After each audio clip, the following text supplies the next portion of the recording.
Our trip started with a 5-hour bus ride from Istanbul to the Gallipoli Peninsula. The Anzac trip started by landing here at Anzac Cove on April the 25th, 1915.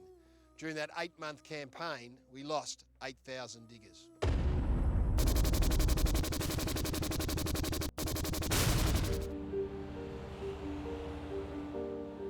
Experience of coming here and travelling, and you sort of start to imagine what it would have been like to get on a boat halfway around the world, and then being called upon to come here and to then be in battle. It's hard to imagine, you know, that process of what those guys went through.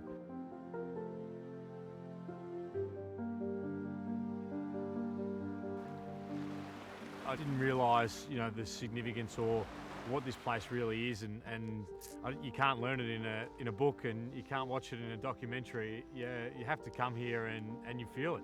And as soon as we walked in and you see the grave and the landscape, and you just sort of, you think to yourself, wow, this is what actually took place. And you know, 100 years ago on this beach in this place, people were giving up their lives.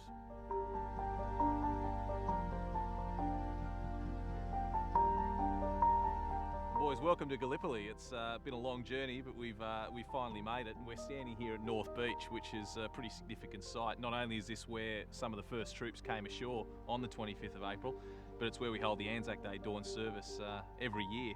And when they got here, they looked up and they saw this behind them, and they'd been training in Egypt for months, and they'd seen the pyramids and they'd seen the Sphinx. So of course it didn't take them long to christen that the Sphinx. It's one of the real iconic sites in the terrain here.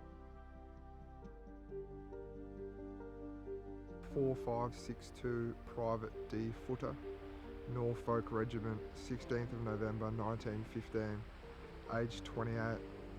Cherished memories of one so dear, often recalled by a silent tear. 367 Corporal H.A. Campbell, 16th Battalion Australian Infantry, 19th November 1915, aged 40. Greater love hath no man than to lay down his life for his friends.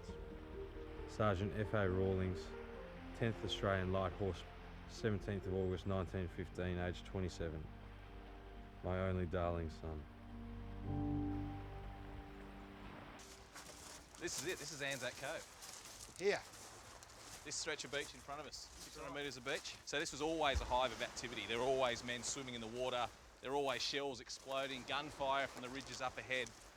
The perception and the reality are a fair way apart, and that's not to denigrate it at all, but to get out and then experience it in the way that we have it, it's a very real thing, rather than just being a place where you go and stand and get your photo taken and reflect for a moment on a day.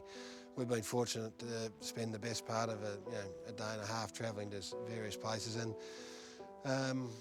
what I walk away with is a much clearer understanding, a much better understanding, a much greater appreciation for what took place here, and it's a bigger legend and it's a bigger story than I could ever have thought of. It makes me want to go home and make sure we're aware of why we are the country that we are.